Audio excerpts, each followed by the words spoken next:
Assalamualaikum warahmatullahi wabarakatuh. Apa kabar anak-anak Ustadz sekalian? Semoga kalian sehat selalu dan dalam lindungan Allah Subhanahu wa taala serta dijauhkan dari berbagai penyakit.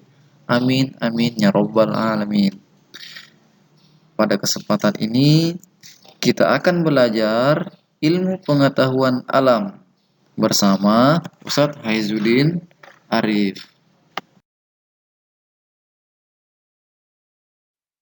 Baiklah anak-anak Ustadz, sebelumnya kita membahas dulu apa itu pernapasan.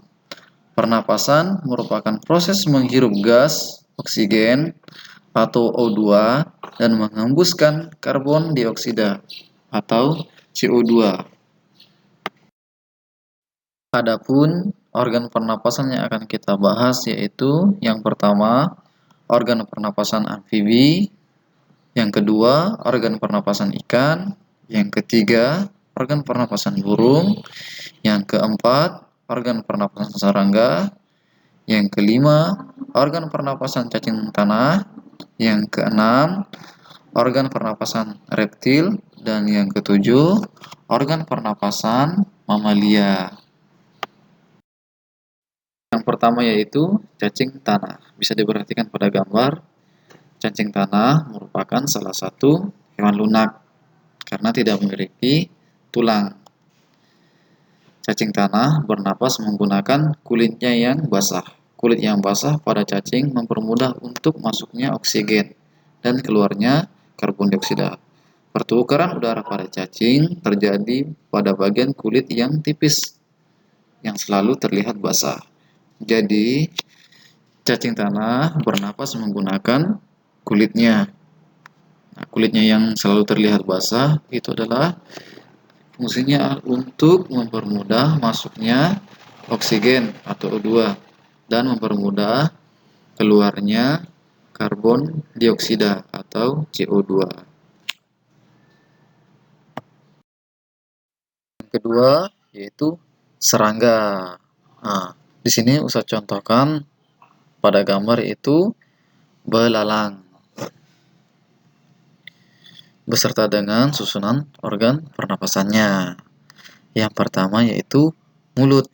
Nah, berfungsi untuk tempat masuknya udara. Jadi, selain masuknya makanan, juga berfungsi untuk masuknya udara melalui mulut pada serangga.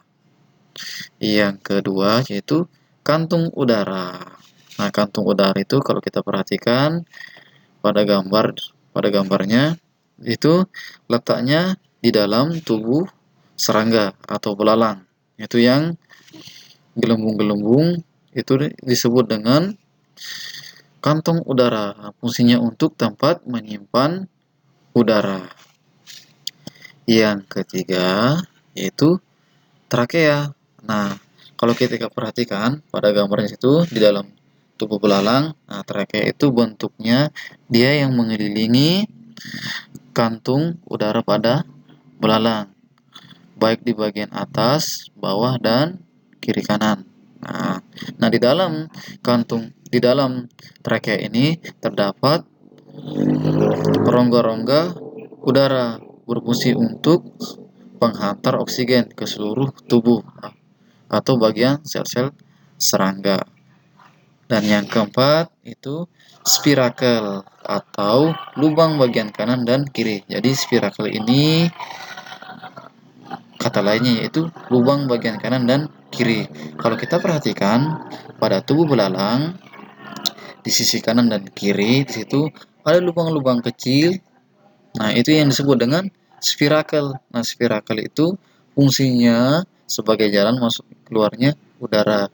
Jadi, udara juga tidak masuk melalui mulut serangga. Pasti masuk melalui spirakel atau lubang bagian kanan dan kiri.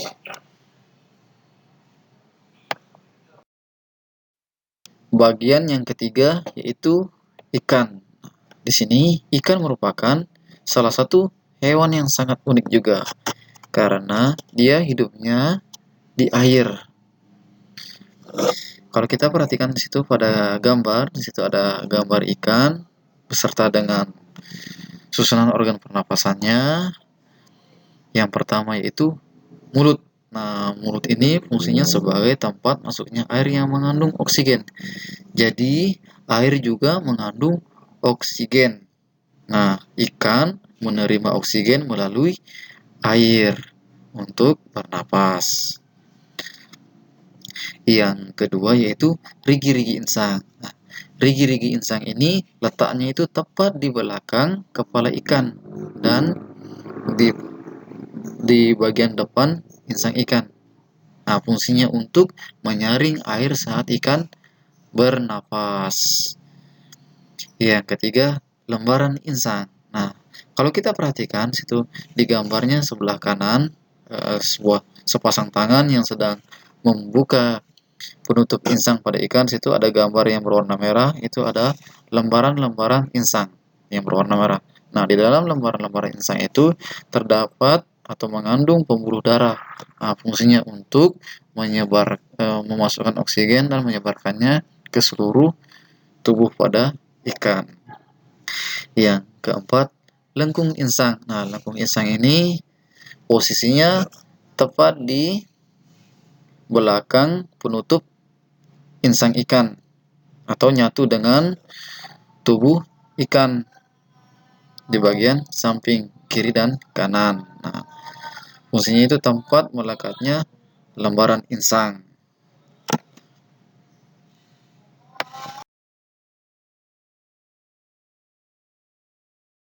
Lanjut, yang keempat yaitu amfibi. Nah, amfibi atau katak. Amfibi dalam bahasa Yunani kuno yaitu hewan yang hidupnya di dua alam, yaitu antara hidupnya di air dan di darat. Contohnya seperti katak. Amfibi ini merupakan hewan yang sangat unik. Nah, karena dia hidupnya di dua alam, di air dan di darat. Di samping itu, katak atau amfibi merupakan metamorfosis yang sempurna, proses tahap hidupnya. Nah, sebelum dia menjadi katak dewasa, awalnya dia berupa telur di dalam air, kemudian menetas menjadi kecebong namanya. Dalam bahasa sehari-hari disebut dengan kecebong. Nah, kecebong ini sama seperti ikan. Nah, dia bernapas menggunakan insang. Nah, jadi pada saat usianya berkelanjutan menjadi katak dewasa atau sempurna, maka otomatis hidupnya berpindah tempat dari air ke daratan. Dan alat pernapasannya juga akan berubah, yaitu menggunakan paru-paru dan kulitnya. Untuk kelanjutannya silakan diperhatikan. Setelah dia menjadi katak dewasa, nah yang pertama yaitu rongga mulut. Silakan diperhatikan gambarnya di situ, gambar alat organ pernapasan pada katak. Yang pertama yaitu rongga mulut. Nah, fungsinya sebagai tempat masuknya udara. Yang kedua yaitu koane. Nah, yang manakah itu koane? Nah, koane itu posisinya atau letaknya sebagai penghubung rongga hidung dan rongga mulut. Yang ketiga, paru-paru dan kulit. Nah, fungsinya untuk bernapas. Pada kulit terdapat pori-pori besar. Jadi, kalau kita perhatikan pada tubuh katak di kulitnya itu terdapat pori-pori besar. Nah, itu fungsinya untuk masuknya oksigen dan mengeluarkan karbon dioksida.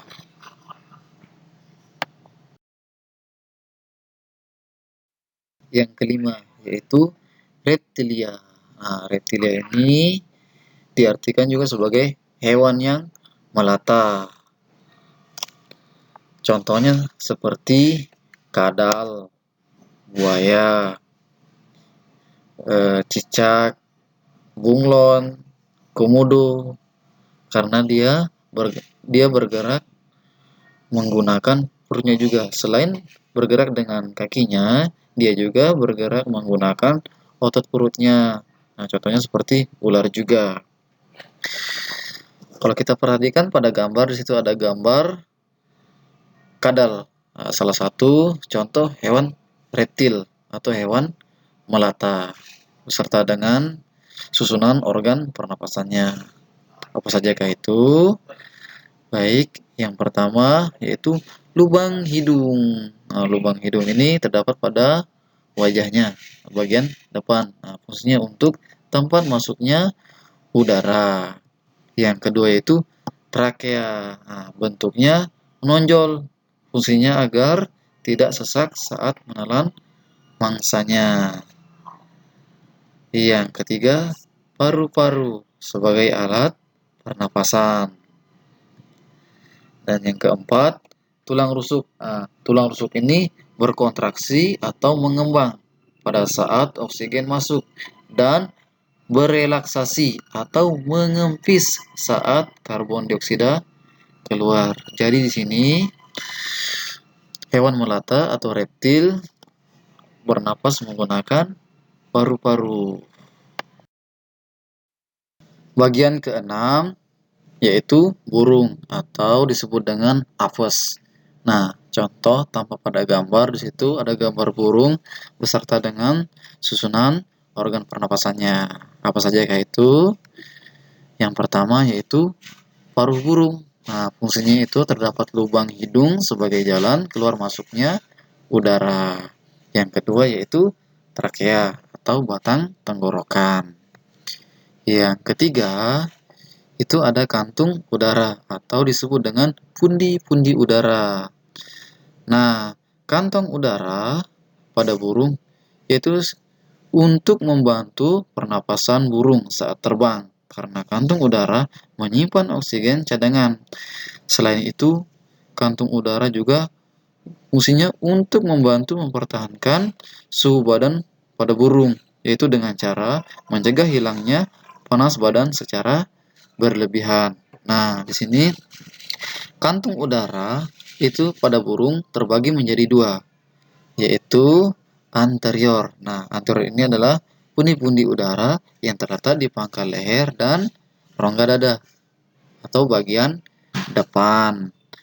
Dan sedangkan posterior, posterior ini kebalikan dari anterior. Nah, posterior ini adalah pundi-pundi udara yang terletak di bawah sayap dan rongga perut atau bagian belakang yang terletak di dalam tubuh burung. Lanjut, yang ketujuh atau yang terakhir yaitu mamalia. Mamalia ini disebut dengan hewan yang beranak yang berkembang biak dengan cara beranak dan menyusui. Contoh tampak pada gambar salah satu contoh mamalia yaitu kucing beserta dengan susunan organ pernapasannya. Apa saja kah itu? Silakan diperhatikan. Yang pertama yaitu hidung, yaitu tempat keluar masuknya udara atau oksigen. Yang kedua ini disebut dengan faring. Kalau diperhatikan pada gambar itu terdapat di dalam leher pada hewan mamalia. Yang ketiga, trakea. Nah, trakea merupakan penghubung antara faring dengan paru-paru. Yang keempat, bronkus adalah saluran udara untuk memastikan udara masuk dengan baik dari trakea ke alveolus. Yang kelima, yaitu paru-paru. Nah, di dalam paru-paru ini ada gelembung-gelembung halus, itulah yang disebut dengan alveolus. Dan di dalam alveolus ini, di situ tempat terjadinya pertukaran O2 dengan karbon dioksida yang akan dibawa oleh darah dan disebarkan ke seluruh tubuh.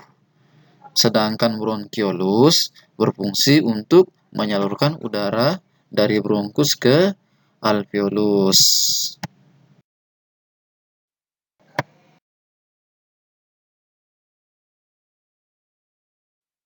Baiklah anak-anak Ustadz, pelajaran kita kali ini cukup sampai di sini dulu. Selanjutnya, silahkan kalian belajar di rumah dan tingkatkan terus semangat belajarnya. Selalu jaga kesehatan dan tidak lupa pula berdoa kepada Allah Subhanahu wa taala agar selalu berada dalam lindungannya. Ustadz ucapkan terima kasih. Demikian, sampai jumpa lagi nanti. Wassalamualaikum warahmatullahi wabarakatuh.